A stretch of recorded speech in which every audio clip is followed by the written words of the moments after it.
Friendship can become a deadly trap.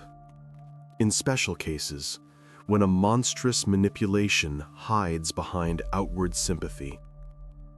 A story about how 4 students became murderers under the influence of a single person. Finding a true friend is no easy task. Some live their whole lives without meeting someone whom one can trust unconditionally. Yet sometimes, a mistake in the choice of friends becomes a tragedy, so terrible that it ends with blood. On May 22, 1985, a boy named Anthony Dutcher Jr. was born in Colorado Springs. The boy grew up active and inquisitive, with a wide spectrum of interests. The impression arose that he managed everything simultaneously. He played several musical instruments, learned foreign languages, practiced martial arts.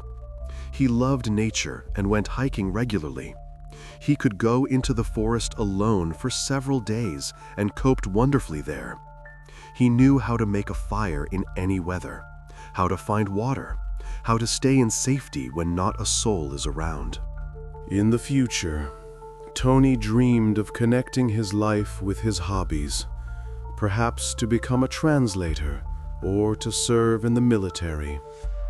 All acquaintances spoke of him as a friendly, open person with strong character and big plans. The one who smiles first, the one who helps without asking. Family took an important place in his life, especially his grandparents, Carl and Joanne Dutcher. The elderly couple lived in the tiny place Guffy, Colorado. The place was so small that the population barely counted over 100 people. Here prevailed that atmosphere where all know each other by face, and silence and peace are every day. The street empty.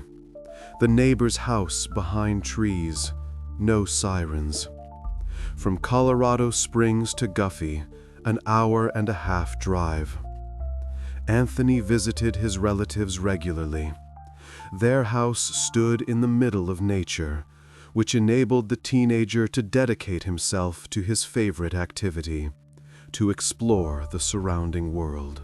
There were not many houses in the small town. All lay far from each other on a large territory.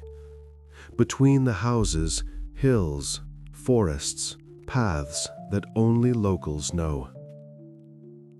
Carl Dutcher was born in 1940. 20 years he served in the army. Then he worked as a train driver. The last 13 years until retirement, he held a position in state structures. One can say that he built a successful career. A man who was accustomed to order, to discipline, to weapons at hand. Almost her whole life long, Joanne was at his side. She came into the world in 1942. She worked as a beautician, nurse, later as a saleswoman in the store. Carl and Joanne knew each other since their 7th year of life, grew up together, and fell in love with time. In 1964, they married. Since then, the spouses were inseparable. 64. Vietnam was just igniting. They simply married. The couple got 3 sons, Charles, Anthony, and James. When the children were grown and left the parental home, the spouses moved to Guffy to spend their old age in silence. Here they set up a farm, occupied themselves with agriculture and animal husbandry. The morning begins with the feeding. The evening ends with the checking of the locks. Joanne remained a sociable and agile woman. She loved to speak with neighbors when they came by. She baked cakes for holidays. Carl, on the other hand, became a homebody. He preferred not to leave his property without necessity. He liked to work on his own land, to repair the fence, to sort tools. And when the grandson came to visit, the grandfather rejoiced especially. For Anthony, they even bought a small piece of land by the reservoir, not far from the farm. There, the teenager built himself a real hut. The place lay on a rise, from where a magnificent view of the surroundings and the family farm opened up. One could sit on the threshold and see the smoke from the chimney below. Anthony erected this hideout together with the grandfather a few years before the described events. Boards, nails, a roof of old tarp, which was then replaced by a proper one. At 15 years old, the boy came more and more frequently to grandmother and grandfather, which pleased the older people very much. He and the grandfather had much in common, and that created a special warmth in the relationship. They could speak for hours about hikes, about the forest, about how one properly sights in a rifle. New Year's Eve, 2001, December 31, 2000. Anthony was 15 years old. He planned to spend the holiday in the company of grandmother and grandfather, who at this time were 60 and 58 years old.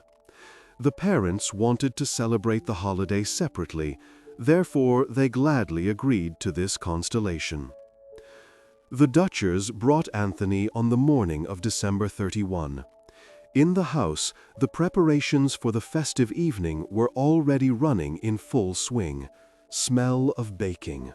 Joanne in the apron.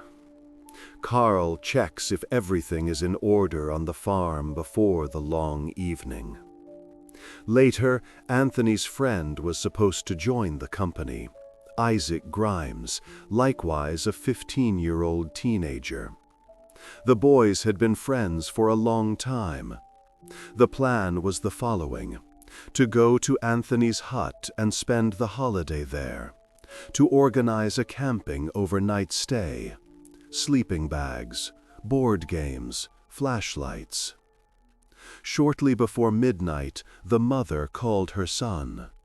They exchanged congratulations in advance, in the assumption that exactly at 12 the connection would be overloaded. They spoke a little and agreed to report in on the morning of January 1st, when everyone had woken up. Tony promised to call as soon as he would get up. Usually he woke up early. The mother remembered his voice, calm, happy. Yet in the morning, the promised call did not occur. Not even a message came, which seemed strange. Usually Tony sent a congratulatory message for the case of overloaded lines, but there was none. The telephone was silent. The screen empty. The woman was initially not worried. It was about relaxation and a holiday. Besides, she knew of the plans for the overnight stay in the hut, where the connection could be poor. Maybe the telephone was empty. Maybe he had forgotten the charger. But also, grandmother and grandfather did not call, which was already worrying. The mother decided to get in touch with them and find out what was going on. Yet both ignored the calls. Long signals. Then the answering machine. The woman tried repeatedly to reach any one of the relatives, but unsuccessfully. That went on like this until January 3rd, 2001. 2 days of silence. 2 days without answer. Now she could no longer calm herself with thoughts of hikes and holidays. The woman turned to the police with the request to check the condition of the relatives. The police officers reacted immediately. As soon as they arrived at the place, it became clear something was not right. The external appearance of the house pointed to disorder. Traces of a break-in were obvious. Someone had penetrated through the back door. The door frame splintered, the lock torn off. Inside, everything was ransacked. Many things were broken or scattered. Someone was looking for something, or simply smashed. When they reached the kitchen, the patrol officers found Carl Dutcher without signs of life. The man lay on the floor in a pool of blood. It had already become dark, congealed. He had been shot. Someone had fired 2 bullets into him. Both hit the chest. The shirt was completely soaked.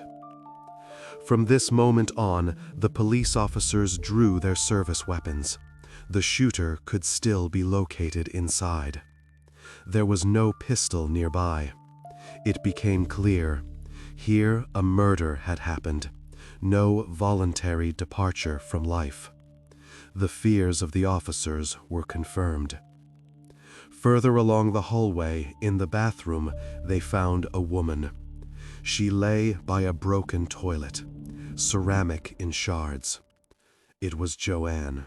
She too was dead. All around spread a huge pool of blood. She was shot 6 times. 6 times. Someone had not only killed, someone could not stop. It was obvious that the murders could by no means be a coincidence. What worried the relatives the most was that Anthony was not found in the house. The police officers sealed the farm and began the investigations. First, it had to be understood where the teenager was located. Possibly he needed help. Possibly he was hiding somewhere. Possibly a witness. The mother confirmed. In this time, the son should have been located near grandmother and grandfather.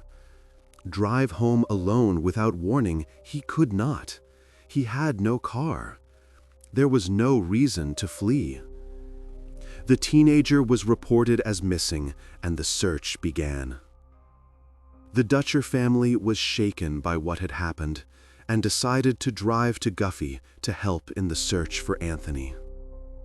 The mother communicated to the police the plans of the son to spend the night in the forest camp, but could not explain the exact location of the hut on the telephone. Too far away, too confused. Therefore, she wanted to do it on site. While the Dutchers drove to the parental farm, the forensic technicians continued the investigation of the crime scene. The impression arose that everything happened suddenly. By all appearances, Carl came into the kitchen and was shot without warning. He did not even manage to defend himself.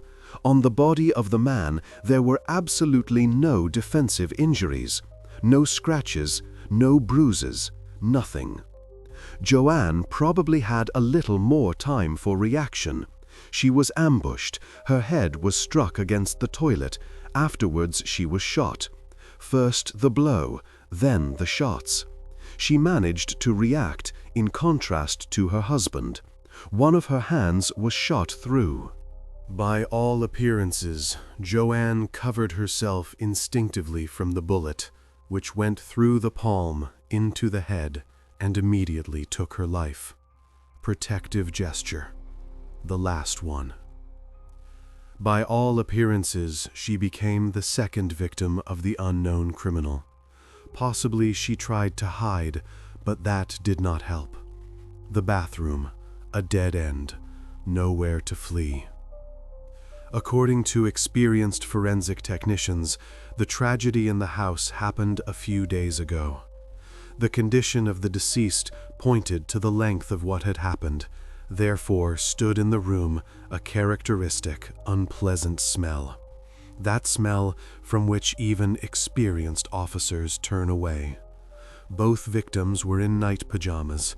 They were ambushed either immediately before going to sleep or right after waking up. House clothes, slippers. During the investigation of the house, they found in the living room a jacket in small size, on which a trace was to be seen, as if someone had wiped a bloody knife on it, a dark spot, smeared. Also, they found there a holster for carrying firearms on the body. Yet the pistol itself was missing. An empty leather loop. The detectives decided that these objects must be connected with the crime. The members of the Dutcher family arrived in Guffy, told Carl loved firearms very much. He owned several different specimens. Furthermore, the man bought different models of pistols and rifles, restored them then and sold them. That was his hobby. He disassembled mechanisms, cleaned barrels, polished handles. At the time of the crime, the pensioner stored several firearms in the house. Now it had to be understood what exactly could have disappeared. With this question, the son of the deceased helped. The man shared likewise the interest of his father, and had approximately an idea what was located in his collection at this time. That gave an important clue. The weapons were not stored openly. They were located in a special gun cabinet under lock. To find it, break it open, and steal a pistol, one had to act purposefully. Know where one must look. Consequently, the murderer had to know the house and the location of the gun cabinet well. The detectives began to check the version. The murderer could have been the grandson, Anthony, who had disappeared. The fate of the teenager remained until then unknown. It was assumed that he, for this or that reason, grabbed the weapon, killed his relatives, and could now be hiding.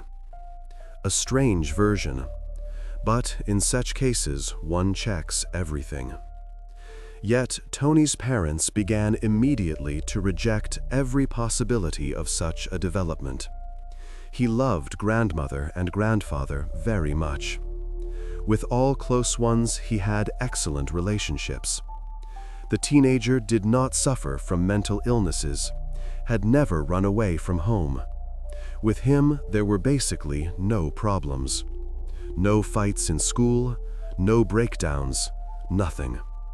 Tony never showed an inclination to harsh actions. When the mother and the father of the missing student arrived, they could finally show the police the way to the camp in the forest, where Anthony planned to organize a camping and spend the holiday with his best friend Isaac in the hut. The mother was full of hope to find her son alive. It was assumed that he could be hiding there from the threat. Maybe he had fear. Maybe he did not know what he should do. The property lay about 500 meters away from the house, on a hill which was hidden from all sides by dense vegetation. The way there led through the forest, no signs, only a path that few knew. Thither proceeded several armed police officers in accompaniment of the woman. They walked silently. The woman in front showed the way. The police officers behind, hands on the holsters. When the police officers looked inside, they discovered immediately a sleeping bag in which obviously someone lay. Form under the fabric. Somewhat aside was located another one, but it was empty. Unzipped. Empty. Next to it lay board games, which obviously had been started. Figures set up. Cards laid out. Unfortunately, the expectations of the worried mother were not fulfilled. Anthony was here, but his condition spoke of a tragedy. His neck was deeply injured. One of the officers led the woman to the side, did not let her look. The criminal had executed a powerful blow in order to leave no chance of survival. There was not the slightest sign that the teenager had defended himself. He was taken by surprise. lay in the sleeping bag in the position in which he slept. Tony was killed with one blow, obviously with enormous force. The detectives noticed something very disturbing. In consideration of the precision and force of the blow, the perpetrator could not have done this for the first time. The actions appeared professional and mature. A too sure blow for a student. Too precise. As much as the police officers tried, they did not succeed in finding the stabbing weapon with which the murder was committed. They searched the hut. They searched the area all around. Nothing. The parents were questioned extensively. They gave information about everything that Anthony could have taken with him. Probably the murderer had taken some valuables, and that could help to track him down. Of the objects that could not be found together with the deceased was a watch. Grandmother and grandfather had gifted it to the boy for the holiday. It was a quite expensive and conspicuous accessory with the image of a blue flame, bright, memorable. On the same day, the detectives established. In this hike, another 15-year-old teenager named Isaac Grimes should have participated. That explained why in Anthony's hut, another sleeping bag and a laid-out game remained behind. Here were located at least 2 persons, but the second bag was empty. Now, the police began to search for another probable victim. As first, they decided to check the house of the student, since he lived nearby. To their surprise, they found him there. The 15-year-old Isaac Grimes, in person, opened the door calmly. The teenager was alive and seemed uninjured. He appeared calm, even too calm for the situation. The student told the investigators that he actually had agreed with his friend to spend New Year's Eve at his relatives'. They wanted to set up a camping camp. Yet, at the last moment, he declined the meeting with Anthony, since other friends had invited him to a party in Springs. There, a party took place, which was organized by high school students. Music, alcohol, girls. Isaac decided to go there. According to his words, he never reached the house of the Dutchers, did not see his best friend, and did not know what had happened to him. Isaac was very upset when he was reported of the death of Anthony, his grandmother, and his grandfather. The face distorted. The voice broke. But something about the behavior of the teenager was disturbing. Too quickly calmed, too evenly breathed. Unfortunately, Anthony's mother did not know exactly if Isaac had come to his friend that evening. During the call with the son, they did not speak about it. But the mother knew exactly. Isaac had been in the hut together with Anthony before. He had shown him his secret place. No one else should have known about it. Only the best friend. The detectives decided to check the words of the teenager by trying to find out with whom Isaac had gone to the party that night. The teenager revealed very reluctantly 2 names. Pause before the answer. Glance to the side. He was invited by boys from school, Jonathan Matheny and Glenn Urban, who were 17 and 18 years old, respectively. The police officers contacted these young people. Both confirmed the information, but the communication with them showed something astonishing. Their stories were so similar to each other that it seemed as if the young people had carefully learned these narratives by heart. They spoke, as it were, with the same phrases and formulations, as if they had learned similar sentences. The same words, the same pauses. All that was untypical for an ordinary questioning. Unfortunately, that was not sufficient to make any charge against the young people. Evidence had to be found that would connect them with the crime scene. Something physical, something concrete. In any case, these two older boys and the best friend of Anthony came under suspicion. Now it was unclear whose sleeping bag was found next to Anthony in his hut. Soon came the autopsy report. It turned out that all victims, Carl, Joanne, and Anthony, died in that New Year's Eve. Time window, a few hours. That spoke for it that the murderer came purposefully to settle accounts with all family members who lived in the house. He knew where he could find each of them. First, the hut. Then, the house. That only confirmed the thought. The person knew the Dutchers well.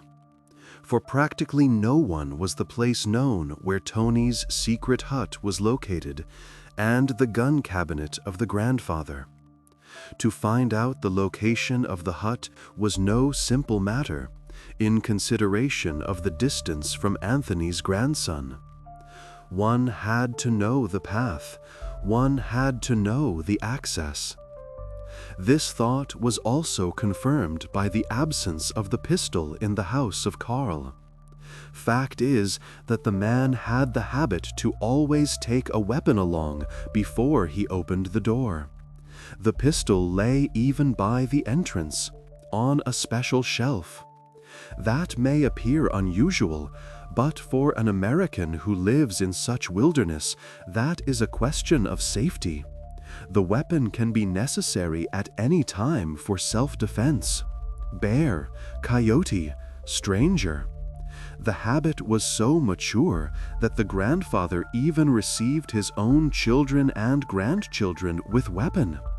But the man was for some reason taken by surprise. He opened the door without weapon. Means he knew who came. Unfortunately, the murderer or the murderers were very careful and left no traces. In consideration of the distance between house and hut, it was assumed that Anthony was the first victim, and a person took his life. The attack on the house could have been executed by another person, of which the different behavior, the different handwriting, and the choice of weapon testified.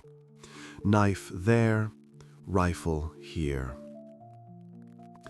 However, it did not succeed to find clues.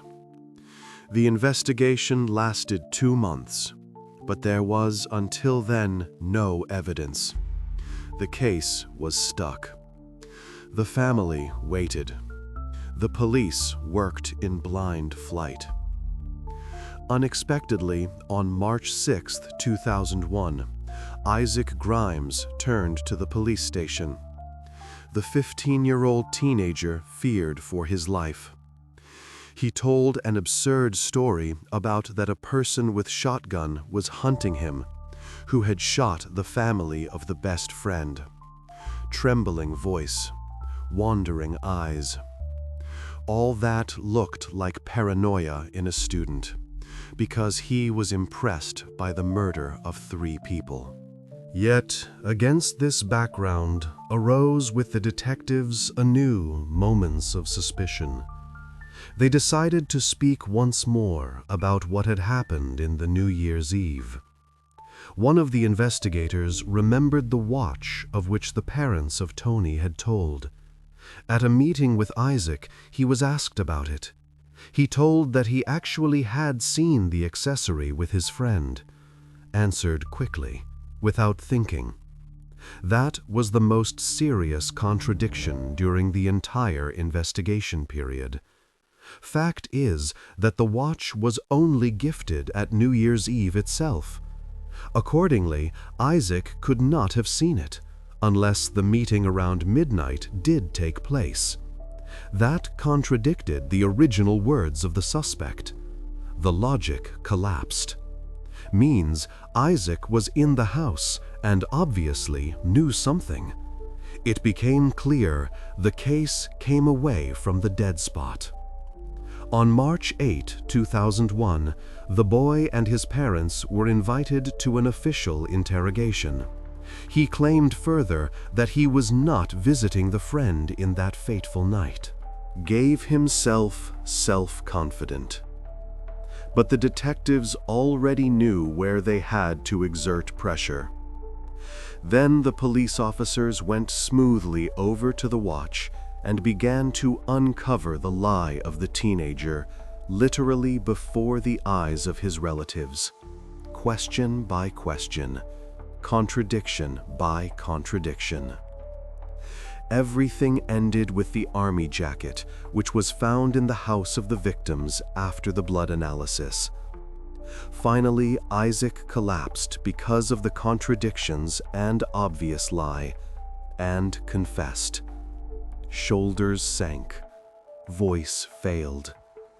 The teenager told what actually happened in that New Year's Eve. Isaac confessed. Shortly before midnight, his classmate Jonathan Matheny brought him to Anthony's house. There the boys met, congratulated each other, and began to prepare for the holiday. Hugged each other, laughed, as usual. Then they went together to the hut, where they spent time as friends, played and conversed. Anthony did not suspect that the best friend had hidden a knife in advance, in the jacket pocket, wrapped in fabric. When the teenagers wanted to lay themselves to sleep, Isaac distracted the attention of the friend by pointing to a light in the window. "Look, what is that?" That one turned around to look. Isaac stepped up from behind, pulled the knife, and executed with all force a blow into Anthony's neck. The blow was fatal. The boy did not even manage to scream. Later, the medical examiner was astonished that a 15-year-old student inflicted such a deep wound with one blow. Isaac himself confessed. He put his whole strength into it, all his fear, all his despair. Then appeared the 17-year-old Jonathan Matheny. He reached the farm of the Dutches around 4 o'clock in the morning. With him, the boy had a rifle. He waited for Isaac's return from the hut in direction of the house. Isaac walked slowly, trembled. Both went inside to the older couple and broke open the back door with a crowbar. Several blows. The noise woke the residents. Joanne and Carl got up. The man went into the kitchen to check what had happened. Probably Carl wanted to drive away the burglars, without suspecting that they came with other intentions. In pajamas, barefoot. At first, Jonathan shot at the man. Isaac observed all that only, stood in the door, looked. After 2 shots, Carl fell immediately. Chest, heart. Joanne got scared. She ran away and locked herself in the bathroom, wanted to hide, but Jonathan did not plan to leave witnesses. The boy broke open the door, struck the woman's head against the toilet, and shot her afterwards. 6 times. Shot further even when she no longer moved. Remarkable is that all these terrible things students committed. Jonathan was 17 years old and Isaac only 15, an age in which others think about graduation. According to Isaac, he simply went after his older friend, and observed how this one took the life of innocent people. Could not stop, could not go. The criminals knew of Carl's weapons and took several pieces with them. They loaded them into the trunk of the car and simply drove away. Both drove in direction of the house of Glenn Urban, the oldest of the group, an 18-year-old teenager. They handed over to him the knife and the rifle with which they had shot the pensioners. He was supposed to dispose of all that, and became thereby an accomplice. Took it in the hands. Agreed. The police officers could not understand the motive for the crime. Isaac remained stubbornly silent. From where the rifle came remained likewise a riddle. Immediately after the confession of the 15-year-old teenager Jonathan Matheny was arrested. He denied his participation in the triple murder, sat with stony expression, not a word. Then Glenn Urban was arrested. Also, he continued to deny everything. Yet they succeeded in breaking the high school student. Glenn confessed that he was instructed to destroy the weapons, but shared yet a valuable detail. According to his words, another teenager named Simon Sue was involved in the crime, who at this time was 18 years old. According to Glenn, it was this young man who led the bloody reckoning. Simon chose the targets, led the operation, and planned everything. He explained also in which way one could hide the traces behind the criminals. Precisely on his urging, Glenn was supposed to destroy the weapons. Therefore, the boy disassembled them and threw the parts away at different places. Barrel at one place, stock at another. During the entire investigation period, the detectives heard for the first time the name Simon Sue. They decided immediately to speak with the two other participants in the crime, but these remained stubbornly silent, closed up. About the teenager, the following became known. He grew up very withdrawn and shy of people, had practically no contact during the school time, sat alone in the breaks, ate alone in the cafeteria. With Isaac, Glenn, and Jonathan, they got to know each other in the upper grades. Isaac and Simon were interested in chess and video games, which united them. All three were likewise little communicative and had almost no friends, but strove desperately to become more popular, wanted to belong somewhere, be part. After some time, all three came under the influence of Simon, who promised them an interesting life. He began to portray the group as a kind of secret organization, and communicated that he had contacts to a rebel army from Guyana, told stories, showed photos, spoke about missions.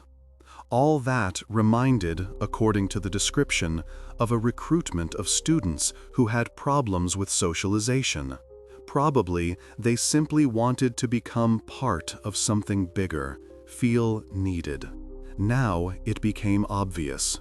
All were deceived by Simon. To enter into this organization, they had to go through an education which required training in shooting with firearms and technique in handling knives. Training. Exams. Tests. Simon began to give following tasks, which became always more complicated and always more cruel. It came so far that he forced them to eat and drink until exhaustion, and called such torture a will test. Tested the psyche, broke boundaries. Ultimately, the manipulator succeeded in twisting the teenagers' heads so that they saw no meaning in their life without participation in this organization and execution of Simon's tasks. The leader controlled the group by claiming the military organization gave every participant a military rank and motivated them to serve him better. Simon forced the boys to give him a share of their money, pocket money, side jobs, everything. For disobedience, he punished them hard, humiliated, used violence. To the strict duties of the mentor belonged the watching of cruel videos, initially with animals, then also with humans, for hours, in the darkness. At some point, Isaac tried to express doubts, as if he understood that he was doing something bad. Voice trembled, wanted to get out. Then Simon declared him a traitor, intimidated him with threats of a reckoning, and demanded then a proof of loyalty to the grouping. All that happened also under the pressure of the two older boys. They stood by, watched. So Isaac received the task to take the life of his best friend Anthony to prove his loyalty to the sect. Jonathan received the task to eliminate Tony's grandmother and grandfather. Both were supposed to take several weapons along, which were kept in Carl's house. Since they lived nearby, they knew of the passion for weapon restoration and the gun cabinet. To find out the location of the hideout was thanks to Anthony's grandson, no problem. He showed it himself, told of it himself. But why was precisely the Dutcher family chosen as victim? The motive for the triple murder of these people remained a riddle. According to one version, Carl could have made some unpleasant remarks about Simon.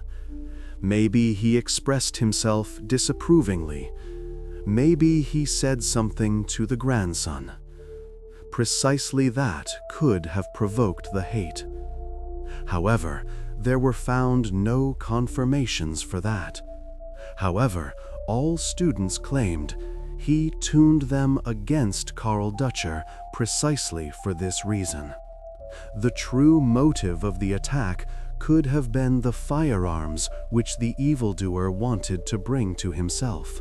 When the police officers penetrated into Simon Sue's house with a search warrant, it succeeded immediately to confirm the words of the remaining teenagers. In particular, they found with him several objects which had been stolen from Carl: the watch with the blue flame, tools for restoration. Everything pointed to it that a real preparation for some crime took place. With the manipulator, they found several firearms. All that had been stolen in the course of different raids. Yet, before the tragedy on the farm of the Dutchers, nothing so cruel was observed. In the house turned out not less than 36 pistols and rifles, which now had to be checked. Hung on walls, lay in cabinets, under the bed. Despite his 18-year-old age, the gang leader had his own warehouse, where even more weapons were found. Spare parts in different disassembly stages, as well as ammunition. There, a whole arsenal was stored, including an AK-47. According to police, he could have armed a small infantry unit. Simon was picked up for interrogation. Although the young man was a quiet and people-shy young human, it turned out that he was actually very cunning and cynical. He refused to acknowledge the guilt, accused without hesitating Glenn, Isaac, and Jonathan that they had broken the law, and one wanted to portray him only as scapegoat. Calm voice, even breathing. According to Simon, He was located at work at the time of the attack, which is why he had absolutely nothing to do with what happened. Of course, the gang leader lied. He denied that he forced his friends to do different extreme things and called the group in which they participated simply an entertainment community. Boys, games, nothing serious. He began immediately to tell that all three accomplices had problems with the psyche and the behavior, and called all three aggressive. It was obvious he had prepared himself well for the case that one would catch him. Every word weighed, every sentence thought through. Finally, one decided to put all criminals on trial as adults because of the triple murder. Isaac Grimes pleaded guilty of the murder of the best friend Anthony Dutcher. He was sentenced to life imprisonment, with the right to conditional early release after 60 years. 60 years, almost the whole life.